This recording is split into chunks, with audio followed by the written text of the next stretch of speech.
My name is Chris Singel. I am a graduate of our seminary's Master's in Theology program. Cannot recommend it highly enough. Just cannot. I want to talk to you today about 10 books that I think can help deepen the faith of Byzantine Catholics. If you ask 100 people to give you a list of 10 books, you're going to get 100 different lists. So I fully admit this is a subjective list, but I think there's a lot of universals in them. I think there's a lot that everybody here can connect to or find something to benefit from all of these books. The reason I chose these specific books, there's 3 reasons I chose these 10 books. Number one, 8 of the 10 books I'm going to talk about are very approachable to anyone. They do not require commentary, they do not require background study, they do not require prior knowledge. Anyone can pick them up. Any teenager, any adult, anyone can pick them up and just start reading. Someone may disagree with the list. A lot of people may disagree. Where's John Climacus, Ladder of Divine Ascent? Well, that takes some commentary. That takes some background to really appreciate it. These books you pick up and go. They're self-contained. Number 2, I'm a huge fan of Dante and the Divine Comedy. Dante's journey begins in the Inferno. Then he goes to Purgatory, then he goes to Paradiso. The reason he starts in the Inferno is the journey has to start downward and inward. Some of the books I'm going to be talking about, I wouldn't necessarily call them self-help, but I think we need to work on or pay attention to our self-awareness.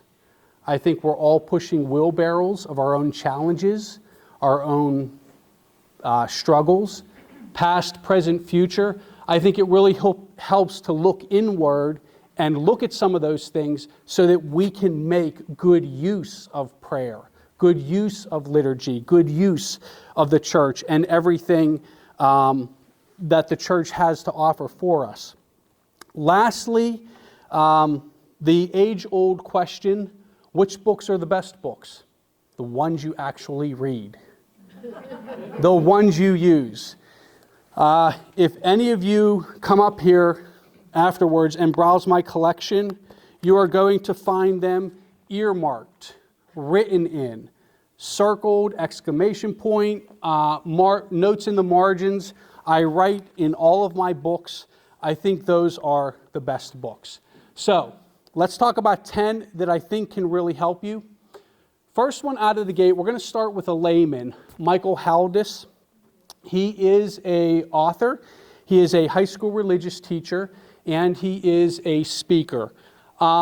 Just so you know, when I'm done, over there on the table, there is a handout listing all 10 of these books, where to find them, and things like that. So Michael Haldis, he also has a podcast called Sacramental Living, which is named after his book, and he actually presented leather-bound copies of these books, one to Pope Francis and one to Patriarch Bartholomew. You can't get any more Eastern Catholic than that. His book, this is as non-technical, as conversational as it gets. These are short chapters. There is nothing intimidating here as far as the language is concerned.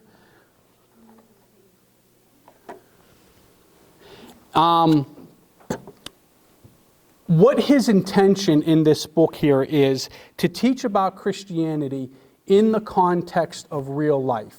So I wanted to start, you're going to notice a progression here in the books. I wanted to start with a book written by a layman because they are in the thrust of every day, a full-time job, a wife, a kids. So what he wants to do is present Christianity as a transformational way of life. And he argues throughout the book this can be done in the context of our everyday life.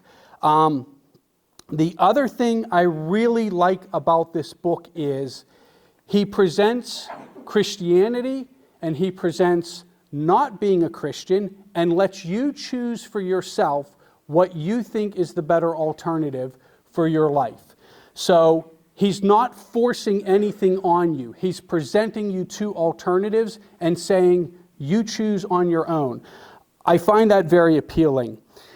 He is also a big fan of not relying on your own emotions, your own reasoning. Our emotions a lot of time tend to be inaccurate. What we tell ourselves a lot of times tends to be inaccurate. So I like that he has done that. One of his big key insights that I really like is he insists that action a lot of times has to precede motivation. Sometimes we want to wait till we have the right idea, till we have the right motivation, till we think the circumstances are right. Then I'll do this, then I'll do this. Not always the case. A lot of times you have to go out and try something before you recognize if it's a good fit for you or not. He has great insights into original sin. A lot of times we think, what is the original sin? It was disobedience. He kind of argues a different take on that. He says the original sin is actually separating ourselves from God. Intentionally, Adam and Eve cut communication with God, and hence that starts all of our problems. His chapter on the Eucharist is as straightforward and non-technical of an exclamation that you're going to get on Eucharist, I think, in almost any books. He talks about how Jesus always talks in parables. And then you figure out the message of the parable. Not the case at the Last Supper. Jesus says, this is my body, this is my blood. There's no theory here, there's nothing abstract. He's very straightforward. And his chapter on Eucharist is great. Another thing that he does a great job of, he makes an argument for why ritualism is so necessary. Why so much prayer? Why so much church? Sometimes we're not in the mood. You're not in the mood to do this or do that. Ritualism, he argues, takes us out of that. We're not left to our whims whether we feel like doing something today or not, but in fact, if we stick to the ritualism, it habituates us. It gets us out of our own heads, out of our own mindsets, if you will. He's a big fan of ego is our enemy, and we need to stay out of our heads. A great reflection on Judas here. He talks about Judas and what was Judas's biggest sin. We think it's betraying Christ. He has another take on it. He says Judas's biggest sin was actually becoming his own judge and his own jury and condemning himself. Because had Judas gone to Jesus, he argues, Jesus would probably not have recommended suicide. He probably would have given him a much more optimistic solution than that. He explains the dangers of being spiritual versus religious. Some people say, I don't believe in organized religions. I'm simply spiritual. That's what helps me feel good. Well, he has a strong argument against that because people who are spiritual like to just get in touch with ourselves. I'm going to get in touch with myself. So if you keep digging and digging down that rabbit hole, who are you getting in touch with? It's still yourself. So unless you attach yourself to some outside objective reality, you're only going further and further into yourself. And guess who you're going to find? Yourself with your problems and your mindset. It's not very helpful. So this is my first recommendation. Very straightforward. On Amazon, you can get it for $9.99 as a Kindle. I believe the paperback is only available through Eastern Christian Publications. And again, the website is on my handout over there. We're going to move now from a layman to an ordained priest. Father Andrew Greeley. He is a priest, sociologist, and he's also a best-selling author. He has sold more than 20 million books. He writes fiction, nonfiction, everything. I forget where I was. There was a set of books talking about classic texts for Christians, This book was on that list. I picked it up and I got hooked on it. I really did. He likes to look at questions of faith and he grounds them in the human experience, meaning he doesn't like generalities. He thinks we all kind of need to figure out what works best for us, ourselves. He's very skeptical of intellectualizing or getting caught up on having the correct beliefs if those beliefs are coming before your own actual experiences. So he's not really a one-size-fits-all kind of guy. Example, if someone is really angry about something, or really anxious about something, or really depressed about something, please don't walk up to them and say, let go and let God. That's not going to help. It just isn't. And that's where he's coming from. We can't just have speculative spirituality. We need something more grounded in our experience. Now, if you just be a friend, listen to that person, agree with them, and then maybe just say something little that you know to be true. That's probably all it takes to switch someone's mindset to know that their anger or their anxiety or their depression does not have to be the only solution. There's other solutions. So this is a great approach that Greeley takes, and I think it's super refreshing and effective. He's also very straightforward and practical with his logic. He doesn't like atheists. He says, atheists, what's their number one argument? Why is there no God? There is so much evil and suffering in the world. How do you account for God if there's so much evil and suffering in the world? Well, then Greeley says, well, if that's the case, then how do you account for all the good in the world? How do you account for love? How do you account for things like that? There must be a God. There's many places in this book where he'll just turn the logic on atheists or other people and just on their head. So he sees how Christ's resurrection actually tilted the entire world in the direction of good.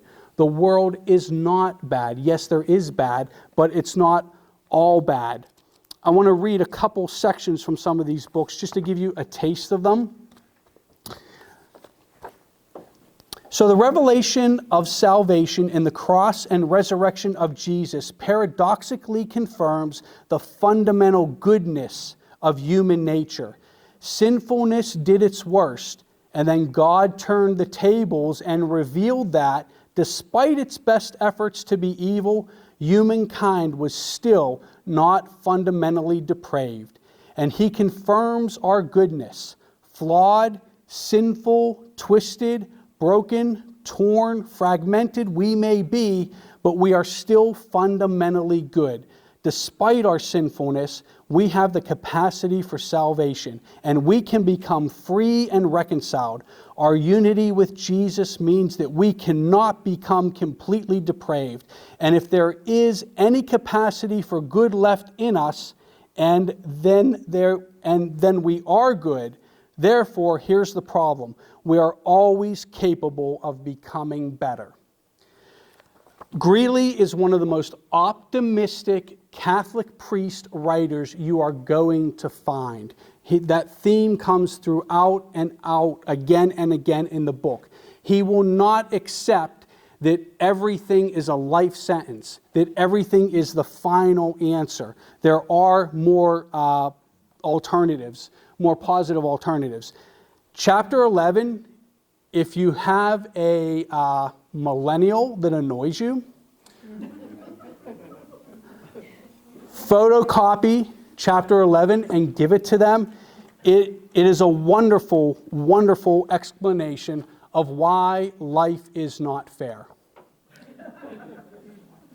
Life is not fair.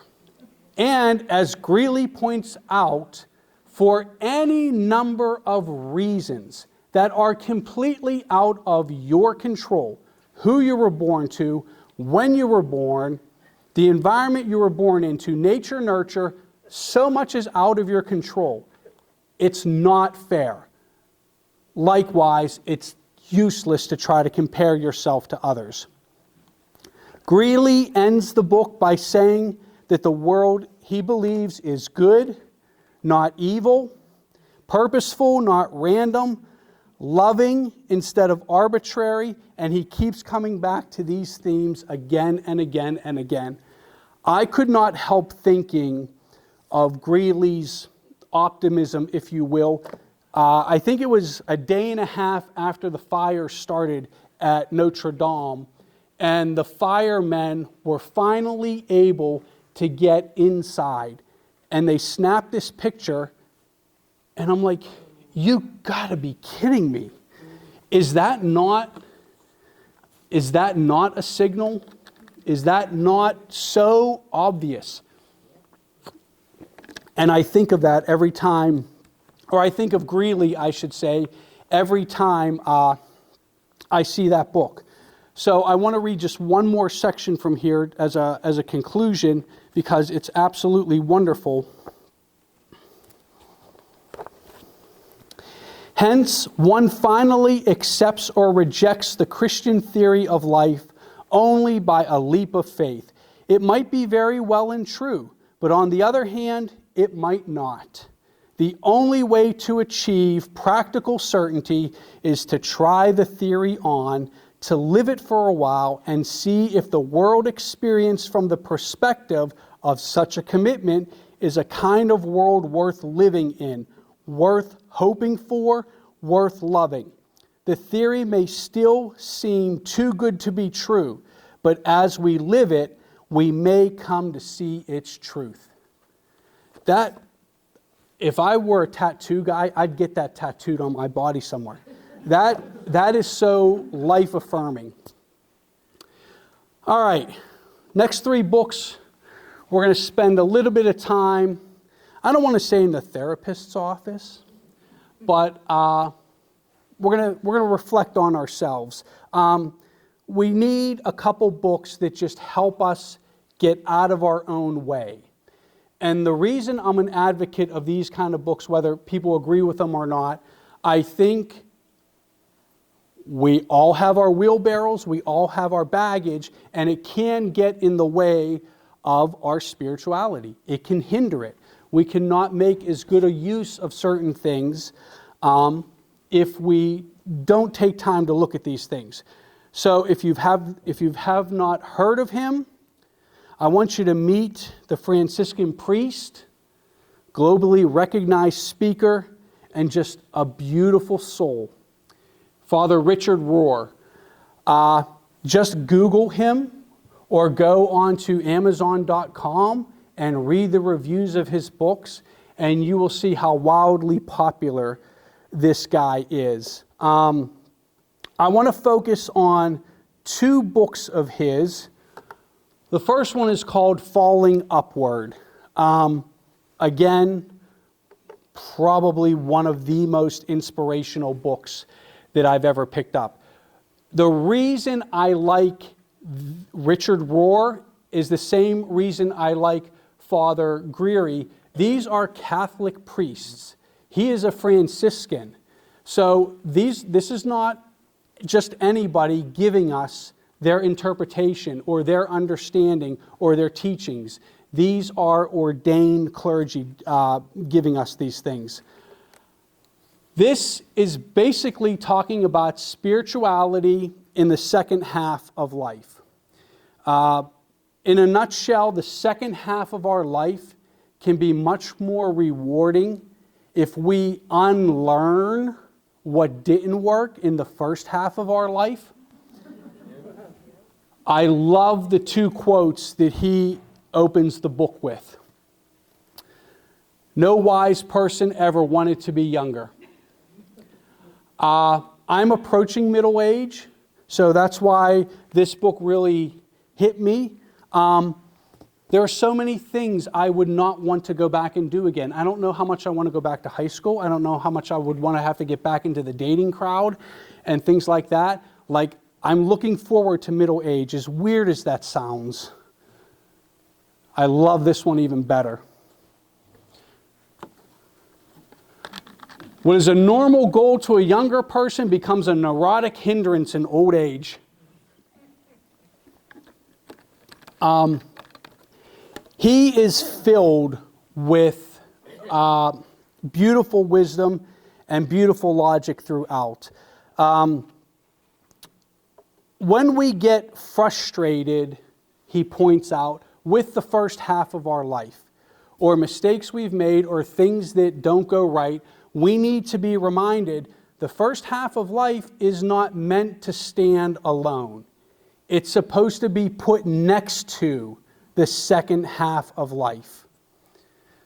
So here again, the first half of life is not the life sentence.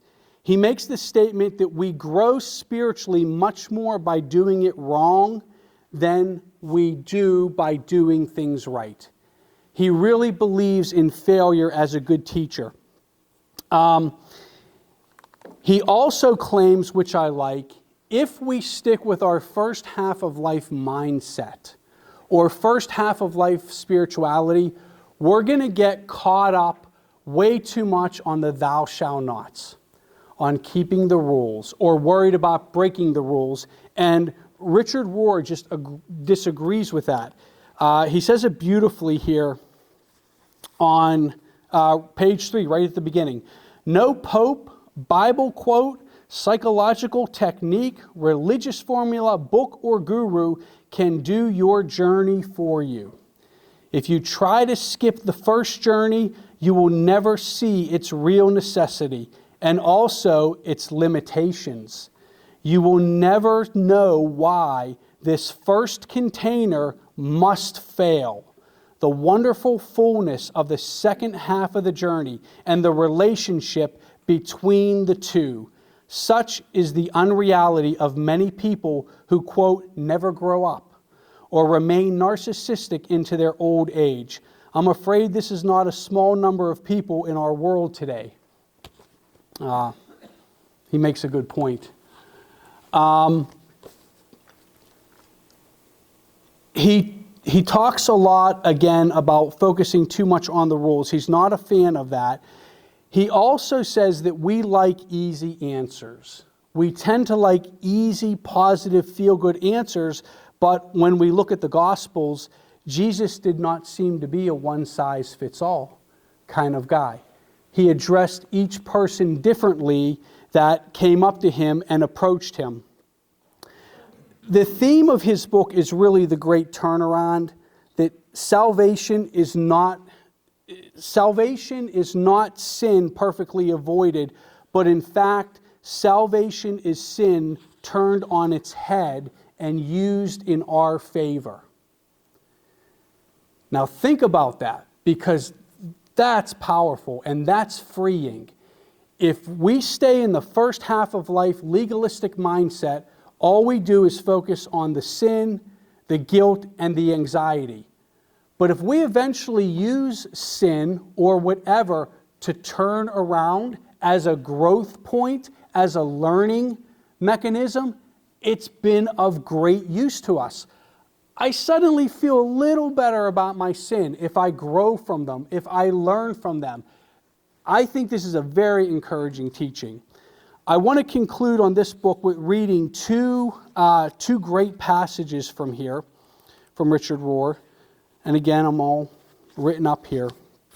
He wants us to make peace with our shortcomings, and he wants us to use them to grow. Richard Rohr does this thing where he'll present his argument very simply, very practically and straightforwardly, and then he hits you with these theological zingers that are hard to argue with. Jesus touched and healed everybody who desired it and asked for it, and there were no other prerequisites for his healing. Check it out yourself. Why would Jesus' love be so unconditional while he was in the world and suddenly become totally unconditional or totally conditional after his death? Is that the same Jesus, or does Jesus change his policy after his resurrection? This is great. Nobody was afraid to approach Jesus. The lepers the adulteress, everybody approached him. They felt comfortable approaching him. Why would he ever suddenly become conditional in his love? I think that's a great insight. One more I want to end with.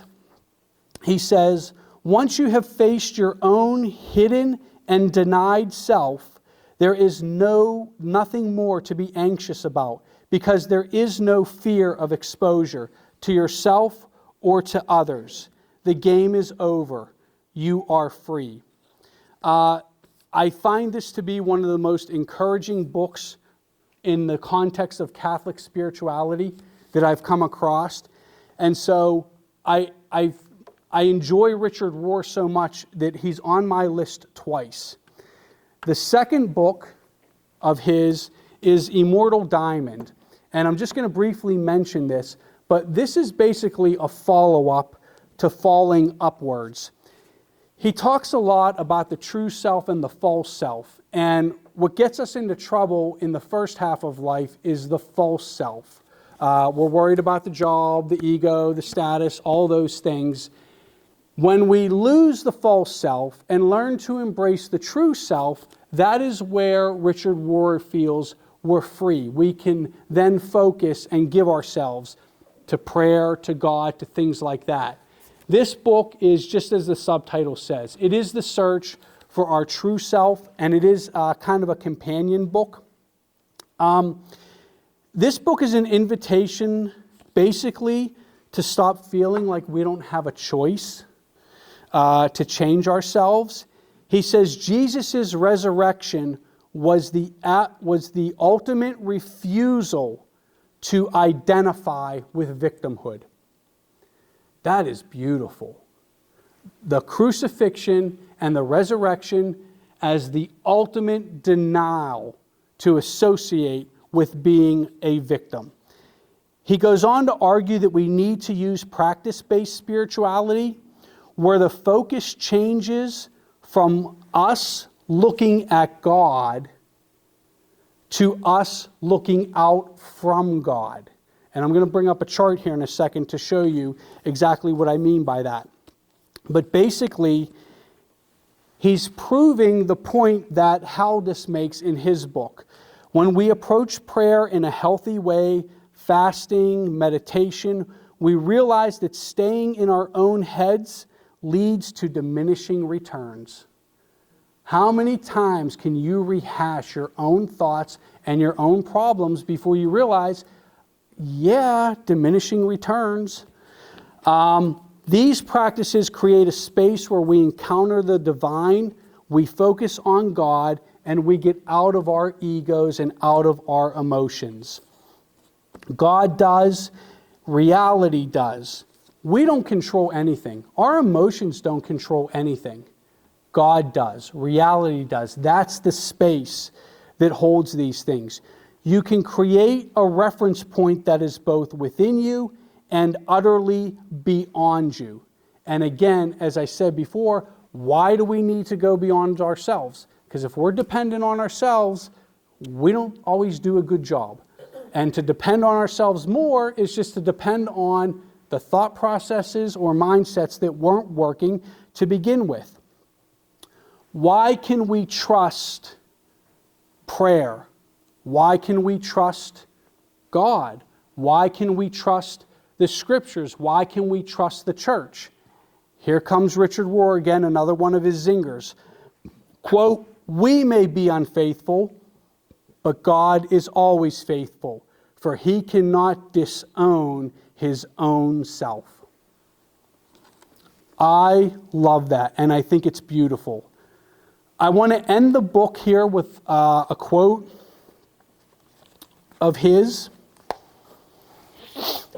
"The risen Christ represents the final perspective of every true self, a human divine one that is looking out at God from itself, and yet knowing that it is God in you, seeing God who is also beyond you, and enjoying both yourself and God as good and as united. Nothing I'm trying to say in this book is probably any better or more important than that. It should and could change your life. This is the chart that Richard Rohr puts in the back of his book. Here's the false self. There is me, and then there is God, a reality out there. Richard Rohr says no. We do have that image in us. We can be us looking out at what is us and also beyond us. It's a huge change.